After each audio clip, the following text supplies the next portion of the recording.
Welcome to the Innovators Insider Podcast. We've got a great show for you today, the Partner Show Round 2.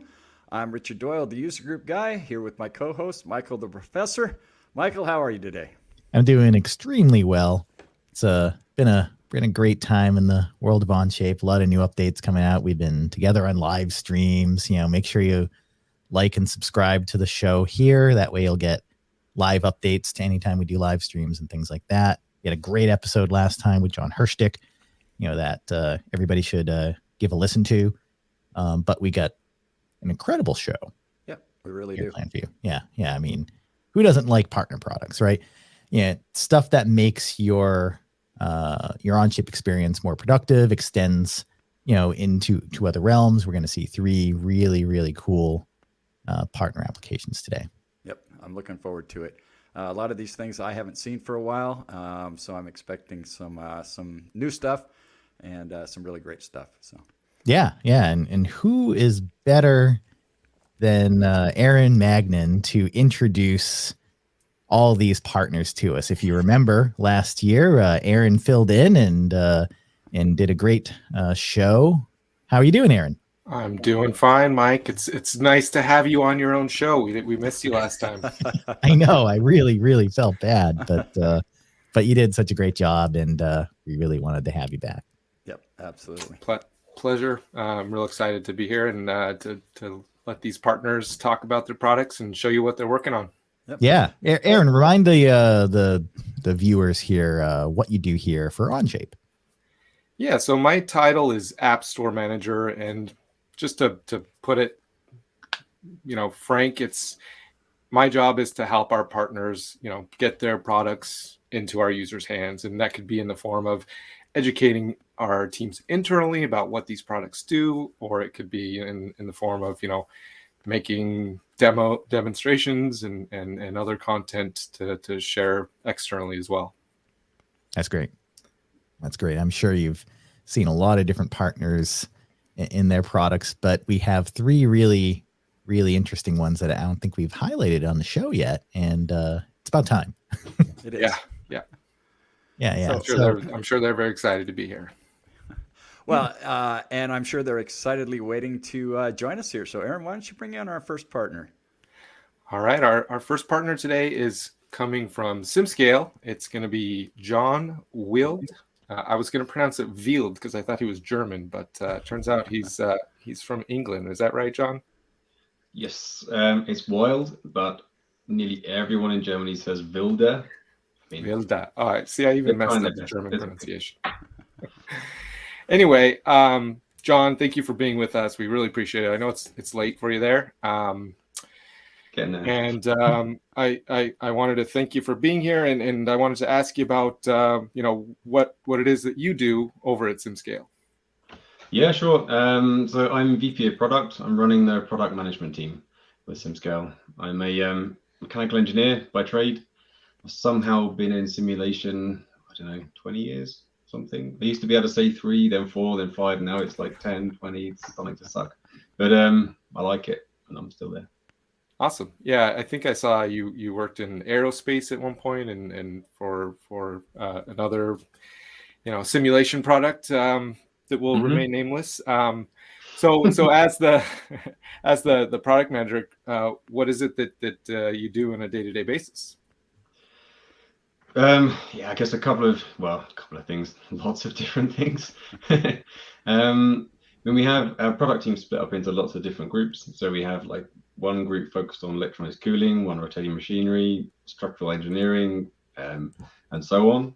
And I'm trying to help each of those product managers figure out what should we do then, right? So there's some guys doing electronics, like what do they want and what do they need that they can't have right now? And it's their job to try and uncover that and then connect it to, hey, this is how much we want to make in the next 5 years. Like, how are we going to do that? So kind of understanding problems and then connecting it to the longer term is, I'm trying to coach them to do that. Yeah. Plus looking at growth, pricing, all the complicated things that no one really knows how to do, including me. Yeah, that is a fine skill or a little bit of guesswork. Yeah, I think guesswork's good. experimentation, right? Learning, like all I've learned is that learning fast is the only way to learn. That's all I'm focusing on. That's a good mantra, especially with a simulation background like yours. True. So what I'm hearing is that you'd love to hear from users of, which direction SimScale is going. So you mind if I share your email address with everybody out there? Yeah, please do. Please do. Cool. Yeah, I was on your LinkedIn page before this, and I was reading into you a little bit, and it sounds like you're working a lot with end users and just learning about what they need to do with the product, and making the changes to the product. So it's a exciting role, I'm sure. Yeah. SimScale's added quite a lot in the last year. Was there some highlights that you wanted to talk about? Yeah, I can do. It's interesting actually talking about those users. There's, I don't know, hundreds of thousands, and trying to listen to everyone and collate that into, okay, what's the 5 things we should do next is kind of insane. I guess you probably have a similar problem. Oh yeah. Luckily, I don't have to deal with that, but yeah, I don't know what you've seen last or what anyone who would be watching has seen last. But I mean, over the last years, we've added a lattice Boltzmann LBM solver, almost a meshless solver, a couple of other commercial solvers to do things faster, to run transonic compressible flows. We built our own solvers too, mainly focused on electronics to kind of get everyone over that hurdle of CAD preparation. But most CAD models aren't ready for simulation, right? And we don't really want our users to spend time making them ready. Right. If we can say, look, just bring it in and go, also a focus. And then structural engineering too is a strong focus for us. It's been, I mean, a lot of our growth is organic, and it's grown organically for years and years. And now we're thinking, hang on a minute, like this is growing really well without us doing anything, so now we're really focusing, and that's improving obviously too. Fantastic. I'd say probably the feature that I was most excited about was you added a lot of associativity between Onshape and SimScale, so that after you get your results, you go make a design change, and then you can push it right back to the simulation tool and be running it again. So that was a really cool one, and I'm sure our users really appreciated it. Yeah, you guys made it easier for us than anyone else. Like with us being in the cloud and you being in the cloud, no installs needed, right? It was dead easy just to kind of connect the dots. Yeah. If everyone else did the same, it would be a really happy place. But yeah, Jon, you were one of the first simulation partners we had in the world of Onshape. It's ever since I started, back in 2015, I remember the connection being like one of the first inaugural things that we had in the App Store, and you've been in the world of cloud, since day one, obviously as well. So, what are the what are the advantages of running simulation in the cloud? I think there's many. There's also advantages of just being in the cloud. I mean, so just being there, we have similar advantages to Onshape, right? Where you can share something from one person to another. You haven't got to download all the massive files that you can create through simulation. True. Yeah. You can get help instantly. So our support engineers, if a user wants help and they tick, hey, share with support, we can jump straight into the project and help, right? And I've never experienced that before. Normally it's like, okay, can you send me a file? Okay, how do I get the file? How do I upload the file? And it's just insane. So like outside of simulation, there's all of those advantages. But yeah, now it means that I guess 2 big things we can parallelize. So you can run 100 simulations in one go, like without having to think about it, which means you can explore a whole design space in the same time it takes to run one simulation. Or you can run massive simulations. So like the lattice Boltzmann solver we're using might be hundreds and hundreds of millions of cells, and it still runs in 20 minutes. And you can run 36 wind directions in 20 minutes, right? It's crazy. You could no way do this locally. No, there's no way you could do that on a local machine. There's just no way. Yeah. So we're leaning into all the things that cloud enables us, I think. Yeah. Sorry, Richard, what did you say? I was going to say, I can't wrap my head around hundreds and hundreds of millions. Yeah. It's a lot. I mean, the amount of computing power you'd need on your desktop, I mean, it wouldn't fit on a desk. Yeah. Yeah. No, I have no idea how massive the Amazon machines must be. So we use AWS, right, for everything, and I can't imagine. It's crazy. Yeah. So as an insider, is there anything you can divulge to us that's going to be coming out soon, as a sneak peek, maybe? Yeah, I guess sneak peeks are tough because a lot of stuff's behind feature toggles that I can't just show.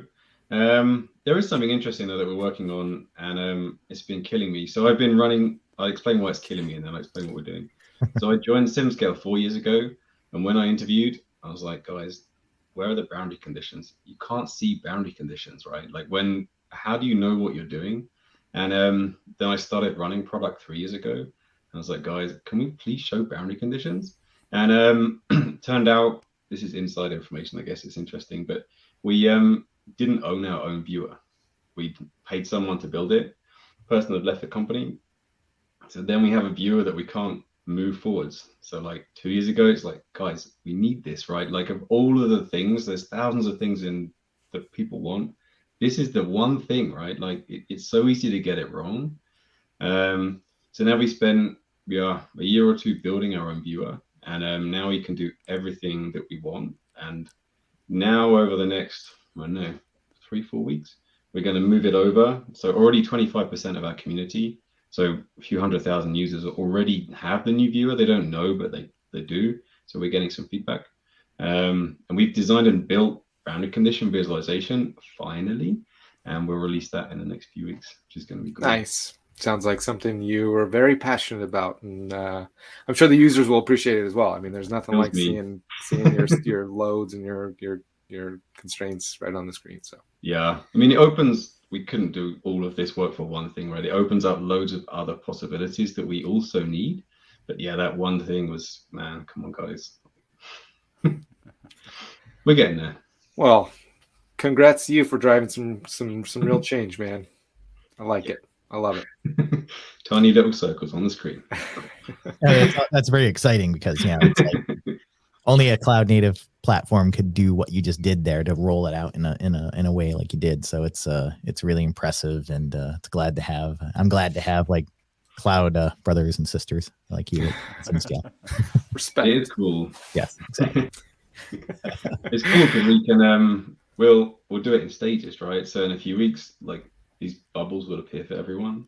And then a few weeks later, like we'll have, I don't know, they'll be hidden behind things, then they'll be 3D, then you'll be able to move stuff.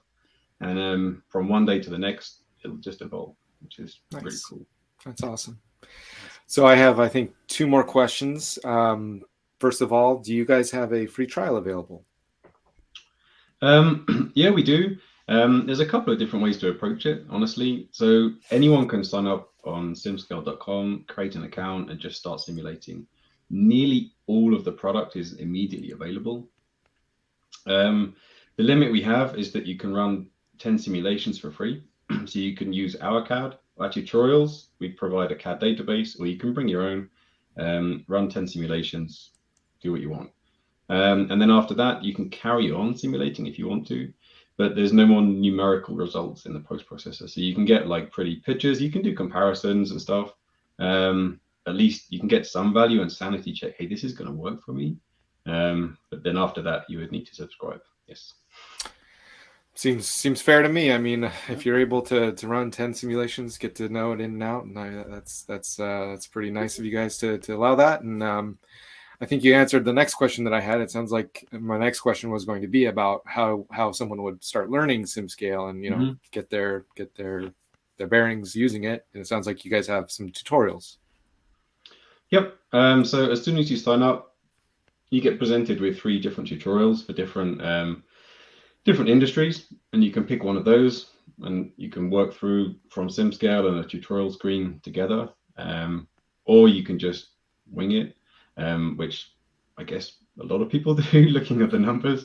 But the good thing is still there's a chat in the bottom of the screen, right? So there's a blue question mark, and even now, like we would have engineers online. So if you're doing it yourself, you threw the tutorial out the window, you can still ask for help, and there'll still be somebody there to help within something like 90 seconds or so. I absolutely love the in-app chat like that. It's a fantastic feature, and great way to get some results or some answers quickly. And you had a demonstration to show, or some sort of supplementary. Yeah, I can do. I don't have to, but sure, why not? Some pretty Yes, pictures. show me. Please. I want some pretty pictures with numbers. Oh, man. The people I've got the watching numbers. people watching us on YouTube will appreciate that too. Yeah. Cool. Let me know if you can see this. Yeah, I'm gonna add it right now. There we are. Oops. Nice. Sorry, there we are. So we can do lots of different things, right, inside SimScale. So you can do structural mechanics like this. You could run pumps, look at cavitation. You could do electronics, cooling, drop tests, loads of different things. I thought this kind of demos quite well because it's real, it broke, and we helped to fix it, which I think is kind of interesting. So the problem was basically, this is just a lid pushing onto a box, right? And these little tangs here where you can see the colors, that's the stress. And down the bottom, like the more red the areas get, the higher stress these parts are as the lid moves and the clips clip over the tiny, I don't know, things, booms, I guess I might say, because I have no clue what they're called. These little bits that stick out. What we can do is look at things like, okay, show me the high stress then. So, okay, I can see the high stress in these areas, and it helps me to know, is this past the yield? Like, is this going to permanently deform, or will it clip together like it's meant to? So it's meant to clip once and then stay clipped forever. It's a car headlight that should remain sealed. These weren't working so well, and I'll show a quick animation too, just because I think it looks pretty cool. But then what we would do next, and I'll show you as well, is a small design change. Okay, so animated, wow. You can see what happens, right? Nice. This is non-linear too, so these things really deform. And the one really that stays deformed. Sorry? Yeah. Sorry, this is really impressive, like to see this level of non-linear solver happening here in Snap hooks. Yeah, that's a tough problem, and you know, non-linear is definitely one of the more complex analyses. So thanks for sharing. Mm-hmm. But you have funny. When our product manager started talking about, hey, we're going to do snap fits, I was like, dude, like, who cares about snap fits? I mean, I don't need to know all of the things. And I'm more of a CFD guy, if I'm honest, but he's like, Jon, this is really important. And it turns out, okay, he's right, which is good. He's doing his job, which is awesome. I'm happy. Okay, so I'll stop it and then explain a couple of things, right? One is that this is just running in a browser, so there's nothing locally happening. You can run this from any machine. Everything is done in the cloud, so all the post-processing here, all of this is in the cloud, and all of the solving too would be done in the cloud. But the cool thing as well is how we work with Onshape. So what I could do now is go back to my setup. So I've got a whole list of different geometries, right, where I've got the setup. This is the viewer that we don't own, by the way, that we soon will in about 4 weeks' time. And yeah, so this is the model setup. We've got a support underneath, like a displacement on the top, and a couple of symmetries right on either side. You don't need to do anything else. You just pick your material from a library or from wherever it might come from, and then you're up and running. If we want to change the geometry, we've got a list of geometries here, or I can import one. So if I import, I can import directly from Onshape. I don't need to go there. I'm already logged into my account. I can pick my design. I've got different variants, right? So I could say, hey, pick this variant or pick another one, whatever I want to do. Even if I'm working in another Onshape window, like it'll connect right in, it will update, and I can put in the most recent thing. And then when it's there, in my simulation, I can say, okay, I'm going to swap geometries, right? I'm just going to change from one to the other. Keep everything. Don't do anything differently. So everything is the same, right? My geometry is changed. All of my conditions are the same. And then I can just simulate. So it'll go ahead and just run in the cloud. It tells me how much it's going to cost, how long it's going to run for, all of that. And it's off and going. And now I can do it again. I can bring in as many geometries as I want and just leave them all running and they'll simulate. And then I can compare results side by side as well. Any questions so far? I'm going to show you one more thing. I was going to say the comparison tool, that's relatively new as well, and something that I was very excited to see. I think that was like in 2-3 months ago you guys delivered that. It's always nice to be able to compare two different results side by side. Yeah. I think there's still a bit to do here. I know there is, in fact. But if we, here we can see one result and another, right? And we can see even when it's clipped together, this one has residual stress, right? It's done. it's not going to work, right? It's not going to be as secure as we want it to be. But this was cool. I like this feature a lot. But the next things, right, are okay, compare plots, compare points, everything, right? Give me 100 designs and compare the temperature of this part across all of them. There's a whole world of stuff to do. Now we can do it all in parallel. Fantastic. That's amazing. Yep, very nice. Cool. All Yes. right. Awesome. Thanks for Okay, sharing. I'll stop screen sharing. Any questions? I think I need to go in and sign in and play some more with this, John. Yeah, definitely. What do you think, Richard? I think the same thing. I think any question I might have had was answered by the whole interview here. So, yeah, thanks very much, John. I appreciate it.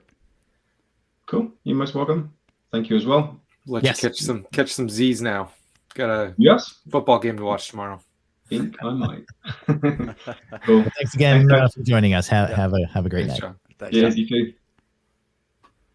All right, we're only a third of the way through, and we've Aaron, got some, that was really impressive. Like seeing the compare stuff and how he was rotating it and showing the results and making sure that headlight doesn't fall out of the housing. I mean, that was great. And just solving, a nonlinear problem like that, a nonlinear transient problem. I mean, that's a very complicated problem. In the past, to do that, I think we would make a lot of assumptions. We would use 2D plots and 2D type simulations to try to represent it as closely as possible. But now you don't need to do that. You can just run the entire model. You can use the power of AWS to solve it in a very short amount of time. So it's really a fantastic product. So the price is right, and you can run it on a Chromebook too. Yeah, it's like totally. Like it breaks several things in the mind of how I consider simulation, high-end simulation. So, yeah. Save the money on the computer, the $5,000 you used to spend on your workstation, and put that towards running 100 simulations at once. Yeah. Get yourself 50 Chromebooks and start doing them all at once. I don't know, stick for the same thing. I don't know. Perfect. So who's up next, Aaron? Yeah. Who's up next? I think we have Stewart Allen. Stewart, are you there? Yeah. I'm here. There he is. Hey, Stewart. So Stewart is the founder and principal at a company called GridSpace, who makes what's called Kirimoto. I think a lot of people out there probably are familiar with Kirimoto. It's a fully cloud native CAM tool and a very popular CAM product at that. I mean, I was going to say, I'm very jealous of your Discord server and your community that you've created. Every time I go in there, there's 100 people active, and there's 400 others that are, coming in and out, and it's just a fantastic community that you've built up, Stewart. Yeah, thanks. Did you want to start off by telling us about yourself? Sure. I hadn't prepared much. I'll just say that I'm an early stage tech startup guy. I've been building companies for 30 years, and I've exited, I think 4 or 5 of those to public markets or private companies. And sort of a thread in between is I do a lot of maker style stuff. I was doing CNC work 20 some odd years ago with a little Sureline in my basement, and things like that, and SolidWorks, and have been involved in open source since the Linux kernel was on floppy disks. So going way back in sort of the open source world, and the GridSpace project started about 9 years ago. So in between companies, I would be working on my maker stuff, and I had gotten into 3D printing alongside the CNC stuff. And I was like, you know what, the slicers are not so great, so I'm going to write my own. I've been writing software for 40 plus years, and I'm like, how hard could this be, right? That's how it all starts. And I'm like, I'm going to do something a little different. I'm going to do it as a browser-based tool. Everything's going to run in the browser. I'm not going to do anything like a desktop app. And so I started GridSpace as a place to build entirely browser-native apps for doing maker stuff, and that's like slicing and CAM and laser and all that kind of stuff. And that's where it started, so 8 years ago. Interesting sort of backstory with Onshape is it was one of the very first apps in the App Store. And when I got the login keys, I looked up the API, and I had it integrated, and I sent an email the next day going, it's ready to go 24 hours later, because it's just browser-based. It's putting it in an iframe Doesn't really require much or anything in the cloud. So that was kind of I think a record-setting introduction to the App Store, and it's kind of fun. So it doesn't do just CAM, it's CAM and 3D printing and laser cutting and drag knives and a few other things that are kind of cool. Yeah. Yeah.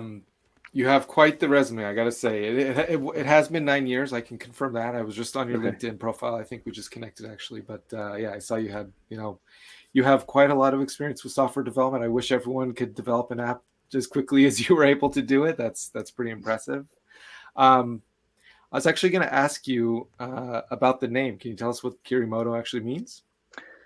Kiri just comes from the Japanese art of paper slicing. So I was building a slicer, and I'm like, how do I name a slicer, not call it slicer like everybody else? So I just came with Kiri. Moto is because there's a suite of tools I was building at the time for modeling tools. And so Moto is short for modeling tools. So there was another one which is deprecated, and I built a third. So I have too many projects right now. And so I end up right now, most of my energy has gone into Kirimoto. There are some others on the side. There's a mesh modeling editing tool. And I created a block modeling tool, sort of like a Lego CAM tool. And that and Kirimoto were started at the same time. And I just didn't have time to do all of them. So that's sort of the backstory on that. Well, I got to say, I'm happy you focused the efforts on Kiri, because like I say, there's a lot of Onshape users that put it to good use, like you say, for FDM, SLA, CNC, lasers. You're all over the place, and it sounds like you're adding more as well. Just added 4-axis, so I put some videos up on that, which is kind of cool. This is one of those things where I throw it down there as I'm going to do a thing, and sometimes it comes together quickly, sometimes it gets on the back burner for other projects. But the 4-axis stuff came together in about 2.5 weeks, and it's up and running now. And what happened was I had a Carvera on order for a long time. It finally showed up, and I'm like, sometimes I don't do the software development until I have the machine in hand. And so one way of spurring development is to send me a machine. That's what happened with the belt printing. Kirimoto was the first non-beta slicer that was out there that did belt support. And as a result, a lot of the belt people use it, because the Creality belt, which is a fork of Cure or something else, was and still is pretty bad. I think Idea Maker is better now, but I focused on things that were really specific to the belt and made it work really well with belt conditions and provide a lot of functionality around working with the anomalies of belt printers. So that was another sort of thing that was really early with Kirimoto. And Naomi Wu sent me a printer, and it showed up, and I'm like, went to town on it and had belt printing out in another 2 weeks. I'd like to see your garage, Stewart. That's all I got to say. And if we send you a 5-axis machine, is that? I already said I'm going to do 5-axis, so that's actually, I'm doing 5-axis FDM, and I might as well do 5-axis CNC while I'm at it. I think going from 3 to 4 was harder than going from 4 to 5. Yeah, very impressive, man. It's incredible that you can take all that on, and it's just really impressive work, Stewart, I gotta say. Thanks. Well, it's been a lot of fun. The problem is I take on too many things. I see a problem and I'm like, I'm gonna do that, and I get sidetracked going and building a thing. I'm building a new interface for the Carvera right now because I'm not happy with theirs. And I'm like, that's going to take me a few days to build a web-based interface to control the Carvera, so I don't have to install their software. And because there's functionality that's sort of missing there that I wanted. So that's taking me off the 5-axis FDM for a week. Hey, going back to the 3D printing for a second, Stewart, you mentioned that you wrote your own slicer because you didn't like the slicers that were out there. What are some of the problems that you found with some of those? Well, you have to rewind. This is Time Machine. We're 2013, and the slicers are really rudimentary. And I was trying to build the lightest, strongest parts possible. And the slicers were really just good at printing models off of, I guess, Thingiverse. And it wouldn't allow me to optimize for specific conditions. So I wanted to go in and tweak things all the time. And the slicers didn't have the capability of doing that. They were also incredibly slow. And I'm like, they were Python based. They were just achingly slow. And I'm like, I started developing the browser. In 2 days, I had a better slicer than the one that MakerBot, I think, was making available with their machines at the time. And there also wasn't a lot of other competition in the slicer space. So, it wasn't hard to sort of beat the competition. I wasn't really going for that. It was for myself. And over time, I just sort of made it open source and gave it away and put it on the website and, opened it up. Nice. So, one of the the typical questions we ask is about a free trial, but obviously, you know, you don't need a free trial because Kirimoto open is source. absolutely free. So Right. it's It runs in the browser and not in the cloud. So this is actually an interesting distinction. Everything that happens in Kirimoto is happening in the browser using your browser's processing and memory and GPU. So nothing happens in the cloud. This is interesting for a couple of reasons. I push out updates 2 or 3 times a week. I slip in bug fixes, I add new features, and I do major point releases about every 4 to 6 weeks if the wind is at my back, like adding 4-axis stuff, you know, sort of like threw it out there. And the belt printing stuff just slips out there. And you can go to the top right of the menu and just choose the version that you want. I support the last 5 or 6 versions that I put out. So you can always switch back to an earlier version if I push a bug. Then there's a sort of a beta channel. You can choose the bleeding edge if you really want to test whatever I wrote last night. And that's all live. And the other thing is it runs as a progressive web app. So because it runs in the browser and because it has progressive web app capabilities, you can technically install it onto things like an Android device or an iPad. So it'll run even when the internet's down. So even though it's a web page, it will install locally and it will run like if you're in your shop and you want to like do some cam stuff and you don't have internet, it'll run there if you install it as an app. So that's kind of a cool thing too. That is cool. That's great. Yeah, I didn't even realize that Kiri did that, and I didn't another realize big thing that that's looking distinction. at. That's yeah, and then a lot of times, you know, CNC machines are in a place where maybe there's not great internet, right? So that's really Right. That's forward thinking by you. Way to go. Right. It's on a lot of Chromebooks and it's in a lot of educational environments too, just because it runs on Chromebooks and nothing, you don't need to install anything. Cool. Well, we started this show off saying that we were all going to learn something, and by golly, it's turned out to be true.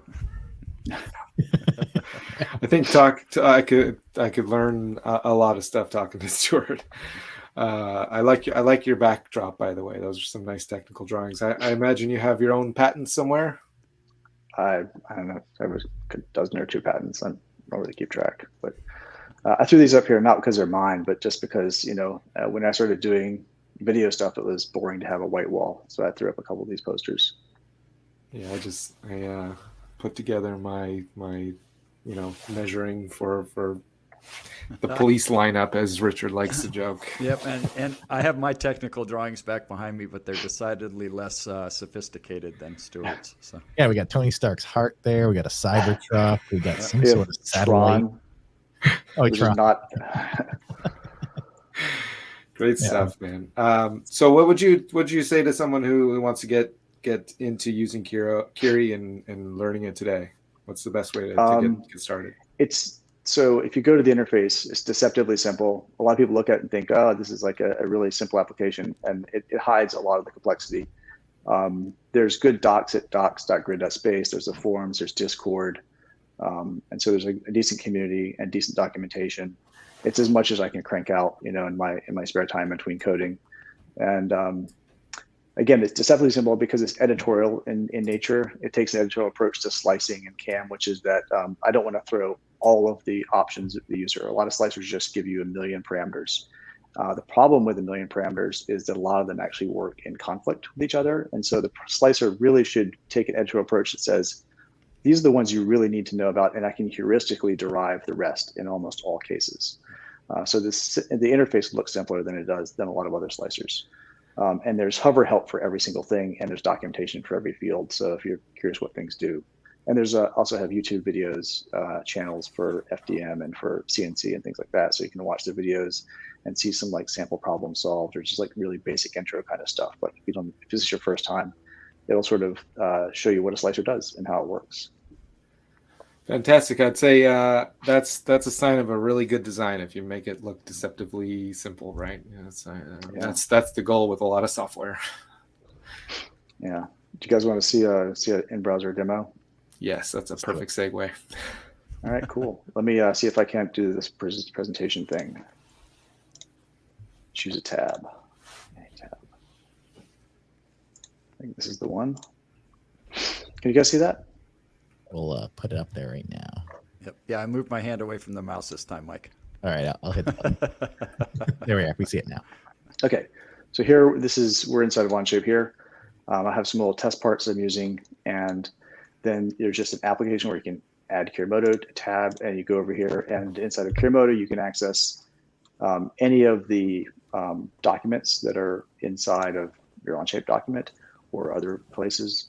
I've just brought this one into CAM mode. So here you can see we're in CAM mode. You can always go in and choose whether you want to do an FDM 3D printing, laser, choose a device. Pretty simple to set up. And then once you're in here, you have your operations at the bottom and some sort of global settings on the right, and then your system settings on the left. So what I did is I set up just a roughing operation and a pocket operation here, just to show you what this does in CNC mode, and then I'll do a real quick 3D printing demo. Here you can add new operations. There are laser operations. In index mode, you can change the indexing and things like that. But if I'm going to disable pocket for a second and just slice this for a roughing operation, here we have a real simple roughing operation where we're hogging out a bunch of material, and I can go into the animation mode here. And just keep in mind that all of this is happening in the browser computationally. So I can start doing the simulation here. And if I want to speed it up. So this is all actually, the step over is 0.8. So you'll see some artifacts, but just want to show you, like, this is a simple roughing operation happening computationally entirely within the browser. And I can go back and we can do a pocketing operation with contour enabled. This is something I added recently, which conforms toolpaths to 3D surfaces. So you can see it conforms the toolpath to the surface, that part right there. And we can animate that as well. Just show this real fast, so you know what you're getting in the end. You guys can see this happening. Oh yeah, this is fast right. too. I mean, so it's kind of fun to watch. And then I can combine the two operations together, and this is like what you would do before you go and actually carve something on your machine. Is just like combine the two operations, run the simulation, and say that's actually what I want at the end. And then we can go through and run those two things together. It gets more complicated than this, but this is like a really sort of simple example here. I love watching it. Yeah. it's a lot of fun to watch it, like carving from below. You don't ever actually get to see that in real life. This is an elegant partnership, though. I'm looking at this, like the way you've set this up and organized yourself. You have, beautiful document here. You have all your parts in Onshape here ready to go. Onshape is providing cloud storage for you, so you don't need to deal with that. You just run your app and you bring in the data, and it's perfect. I mean, it's actually beautiful. I love this. This is super easy. Now I'm going to go and 3D print this part. I'm going to go and switch over to a 3D printer mode, choose a 3D printer, whatever I want here, choose my slicing settings. These are the slicer settings. This is all you really need for 99% of most cases. And then you can just slice it. And keep in mind, this is all happening computationally in the browser, not in the cloud. And then I can go through and take a look through my part and, do all the kind of things you would expect to be able to do with a slicer. And then if I want to do a preview to get a view of print speeds, for example, this will tell you over here on the right-hand side, the print speed for each of the different areas of your part. And then you just export your G code to the printer, or I have utilities where you can send directly to a lot of printers or spool directly to printers, which is kind of nice. The last thing I'll show in here is just laser mode. And laser mode is for creating slices of things. It's more complicated than this, but I can slice this part, and then I can go and generate the parts that I can cut on a laser cutter. It does index stacking, marking, a whole bunch of things that you would want to do with laser, where you might have registered holes, or you might have things where you want to have lettering be a different laser power or type than other parts. It does all that. So that's all in the laser mode, and that's just one of the modes that's in here. So yeah, that's just a real quick overview. We can end the screen share. How do I get out of here? Oh yeah. Yeah. So Very nice. nice. it's a lightning fast sort of just run through of all the stuff that sort of scratches the surface of what you can do there. And I agree, Stewart. It's fun to watch. Kind of reminds me of the old days when we used to watch the pen plotters go back and forth, right? Yeah, right. It was really nice to see 3 different types of manufacturing in one place too. That's not something you see all the time. It's nice to be able to say, oh, well, what if I go from CNC to laser to, it's it's nice having the same interface to kind of go to multiple, manufacturing techniques. It's really good. Yeah, if you want to learn more, just jump on the Kirimoto's website. You can be in it immediately and just see all the various machines he has. Stewart, you put together a very elegant solution. I really have to thank you for doing that. I think you're providing an amazing service, and it's just fantastic that you did this all and give it away for free. Yep, totally agree. Yeah, having fun. All right. Well, thank you very much, Stewart. It's certainly been a pleasure, and I definitely learned a whole lot of things, and can't wait to give it a try. Yeah, thanks for the time, guys. Thanks, Stewart. See ya. Stewart kind of reminds me of Alnis. He's very smart, fast. Oh my God, he could teach us a lot. And just gives all this stuff away for free, just like Alnis. I'm trying to get Alnis to make an app for someone, actually. Speaking of which, let's see if I can make that happen. Yeah. All right. Yeah, that was great. More. Yeah, Yep. I was so happy that we just saw that. That was great. So thank you for arranging Stewart to come on to the show. That was great. It's such an easy tool to just try out. Like if you're CAM curious, you can hop on the App Store or just go directly to Kirimoto, and you'll be using it in a heartbeat. And it's really fantastic what he's done. And just I couldn't be happier with what Stewart did. So, well, who do we have next? Who's up next? Todd, are you there? I'm here. I'm just speaking into the abyss and hoping that someone's listening. Hey, Todd. Hey, how are you doing today? Pretty good. Well, okay, so this is Todd Mansfield. Who are you representing there, Todd? I think I see it in the corner there. Yeah, I'm here today for OneIPM.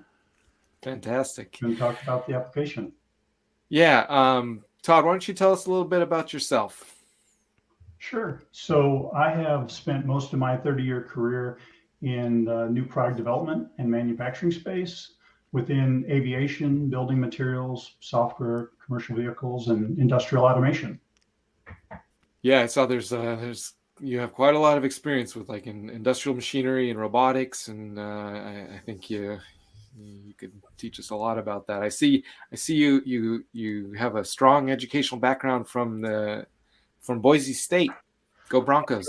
Go Broncos. I got to protect that blue turf, So I guess I got that background for being a Bronco. There you go. Yeah, it's a good thing when IPM has the same color. Who I should mention, the Broncos just destroyed my alma mater 41-3. You're a Cowboy, huh? No. Wolfpack. Oh, yeah. Okay. You guys are just blowing away a lot of people, I bet. Yep. And nothing new. Okay, so enough about football. Let's talk about OneIPM. Tell us a little bit about it and how you started using it. Absolutely. Well, I think I need to start by saying Bill and I have known each other for some 20 years, and as you know, Bill has an extensive background as a serial entrepreneur, best known for probably. Let's take a time out there, Todd. I mean, Bill Dahl is pretty famous in the world of SolidWorks and CAD and Onshape now, of course. And Bill, he helped invent PDMWorks, which we all have used at one point or another in our lives. But I mean, if you look at his LinkedIn, it's impressive. Absolutely. Keep going. Sorry. I'm fortunate to be able to call him friend, and have worked with him for over 20 years. So during the time, I can say that I sold, supported, and used his software as well in all of my careers. So during that time, I've always been a beta tester for Bill, and that continues today with OneIPM. So really, I'm here today as a brand champion for OneIPM because I'm truly excited about the functionality it provides and the problems that it solves for the engineers, the project teams, the stakeholders across the entire organization. And I truly believe that OneIPM is a scalable solution from a single user to the largest multinational organizations, as it provides that seamless, best-in-class project management and visualization improvements for Onshape. Absolutely. So when we look at OneIPM, you said it. What's the problem that it solves? I think where we want to start is that with remote work, with distributed teams, today more than ever, it's difficult for anybody to keep track of all that's going on with the product design, projects, project teams, as well as the stakeholders. Deadlines, reporting. Everybody is really, working in an environment of digital overload. And if you look at Microsoft's Work Trend Index, this is an environment that's here to stay. Everybody has gone to the cloud. Everybody is doing more online. And so OneIPM really is focused on providing a better user experience as the best path to improving user performance while helping, ease that digital overload. And the way that it does that is by delivering, all the associated task, product, project data to the user through a simple to use context sensitive graphical interface, right where they are, right where the user is already working within Onshape. Now, really, that's the promise of the cloud, right? That's what this is all about. That's the promise, and I think OneIPM helps deliver on that. Yeah, for sure. I use OneIPM almost every day, and I use it for some fantastic like visualizations and task and project management, and it's just so easy to use and pick up. I mean, one of the things we've been asking the other partners was about training and things like that. I mean, does OneIPM even require training? We'd like to think no. I mean, really, it's designed to be that intuitive, that it is just a natural extension of where you're already working. And as we'll see, I did a short video to walk through today. For me, it's hard to determine where Onshape ends and OneIPM begins in a lot of cases. Yeah, exactly. It reminds me of we put like a Jira-like experience into Onshape. That's what it feels like. You got that whole, it fits very nicely in the world of agile product development, right? Where we're trying to, not trying, but being the best CAD system for that, right? For agile and branching and working together. And this just, everything that I've seen with this product so far, it just feels very agile. That's right. And with some of the later releases that have come out, it even builds on that theme, especially with linking projects and the other functionality, whether, and to say it, any project team is cross-functional. We of course focus on the mechanical design, that's obvious. But in today's design, everything is electromechanical. So you have mechanical engineers, electrical engineers, software, firmware. And so OneIPM provides a solution for all those disciplines. To your point, if they're running a Scrum environment, OneIPM is perfect for that. And I bet your background, this just dawned on me, Todd. I mean, it's all like coming back to me where I remember you from now, because you've given SolidWorks World presentations. You've been in this world for a long time. I bet a lot of your engineering leadership experience, has gone into part of the development here too. It's like, it's all coming back to me now. I loved your presentations on how to set up and do things in getting your teams up and running and managing projects. And I couldn't think of a more perfect person to be part of OneIPM now that I think about it. So just really cool to meet you in person or virtually now again. Yeah. Well, a lot of that scar tissue has gone into OneIPM for both Bill and I. And hopefully, what you're seeing with OneIPM is decades of experience, living and fighting the good fight every day on the project development front in this tool. It solves a lot of the problems, the real world problems that teams face every day. And because let's face it, a lot of the daily work is not only the design, but it's all the ancillary things that are around that design to make it happen. Yeah, there's a lot more than just that mechanical designer, right? There's all types of teams and different flavors and colors, and yeah. So with that, I'd say we should take a look at it. I think it's harder for people to visualize what OneIPM looks like and does compared to like a simulation tool and like a CAM tool. Let's see what OneIPM does. Absolutely. Let me just get this shared with you guys. I'm looking forward to seeing this too, because Bill Dole did do a presentation at one of our user group meetings, but that was many months ago, and I expect that there have been some major changes since. Yep. So tell me when you have that, and Got it. I will press play here. All right.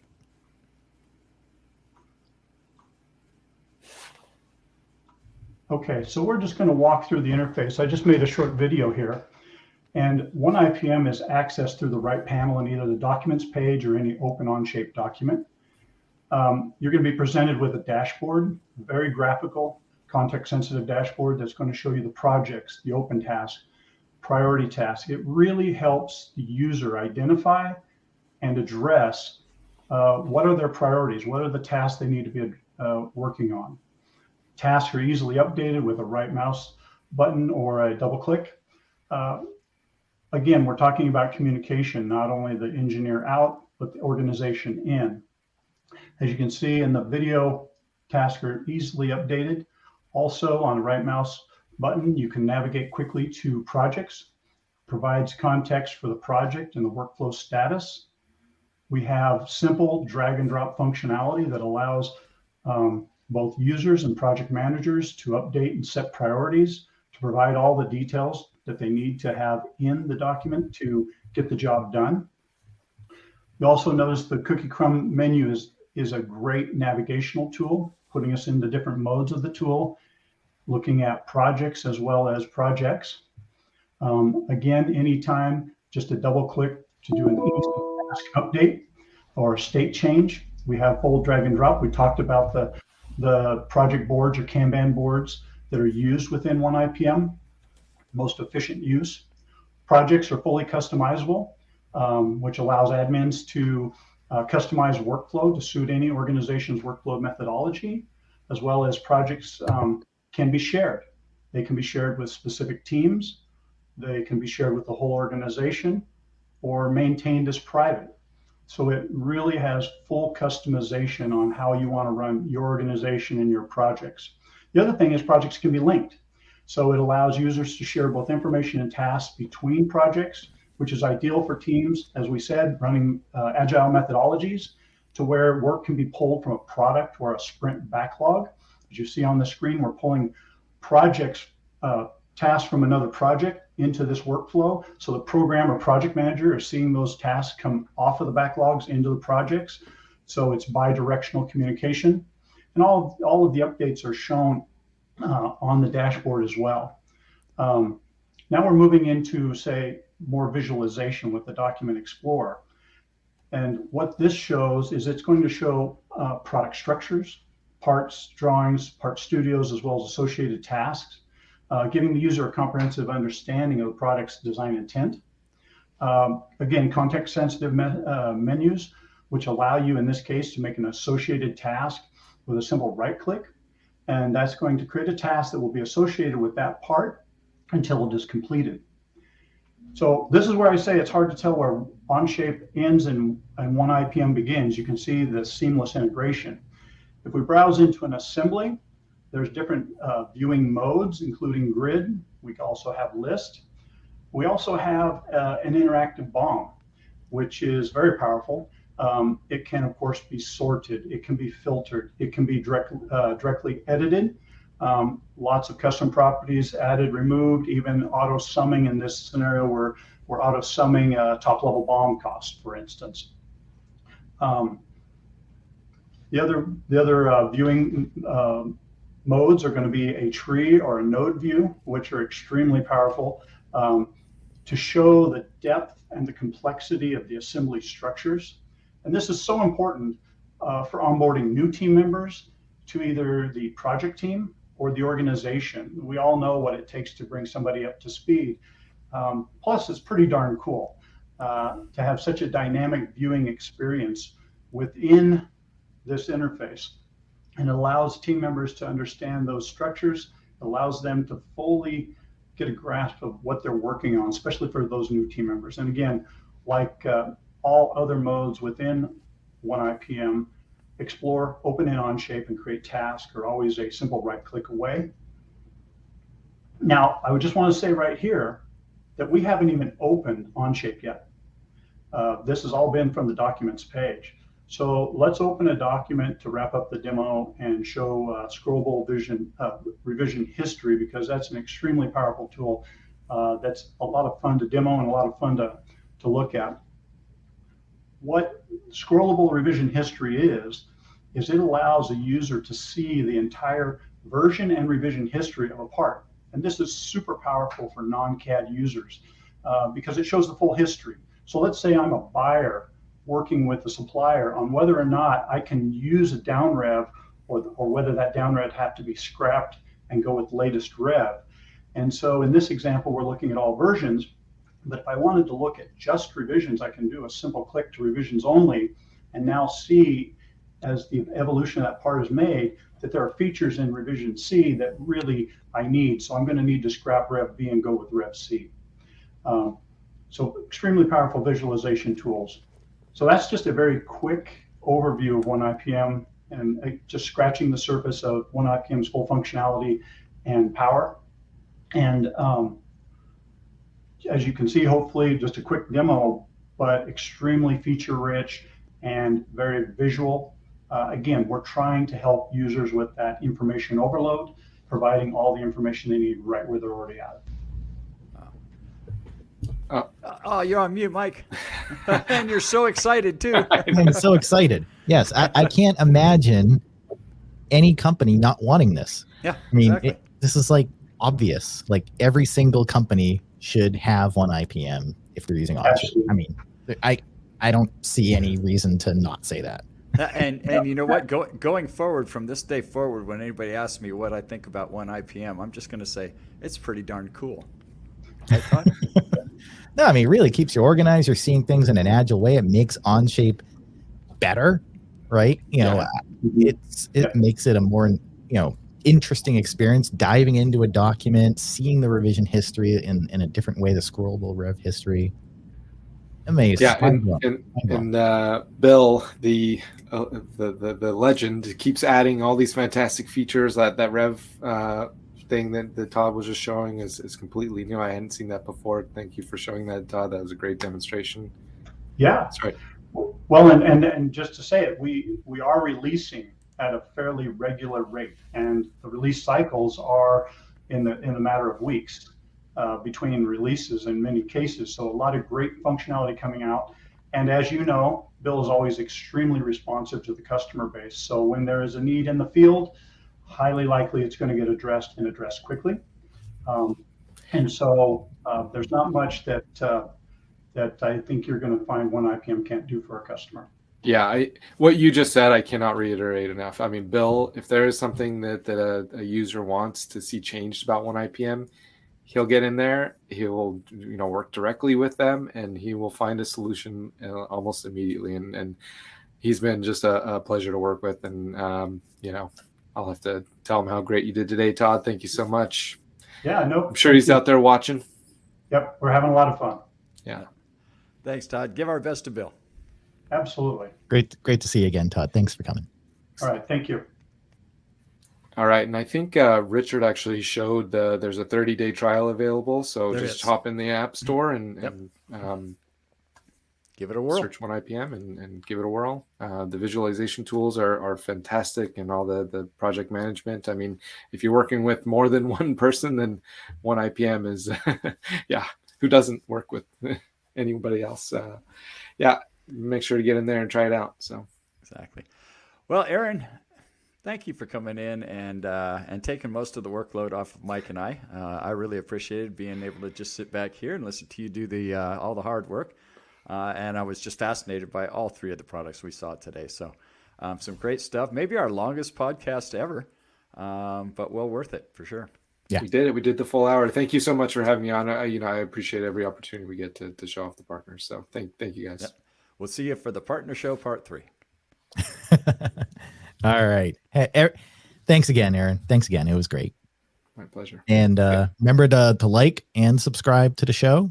We've gone over 100,000 views, right, Richard? So we next goal, is I've been told that I'm not allowed to even announce numbers until we hit 1 million. So maybe sometime next month we'll come back with some numbers. No, I'm just kidding. Hey. But we appreciate all of the viewers that are out there. We appreciate the folks that join us on the live streams. I mean, that's the reason we're doing this is to provide a service for our customers, provide a place for you all to go and hopefully learn some information that you can take back, make yourself more productive, design better products, and frankly, make more money, right? Absolutely. And it is Thanksgiving week here in the States we just had. So wishing you all happy Thanksgiving if you just came home. And really won't be long until we're in 2023. Amazing. Absolutely. Got a lot of good shows planned too. So we got a little special thing coming up. We're going to have a live show from Vegas. I can't divulge too many details yet, but plane tickets are booked. Rooms are there. We're going to have a show together in Vegas in early February. And I'm already here. So whenever you're ready, Michael, I'll be ready. All right. Well, all right. Take care, buddy. We'll see you next later. time.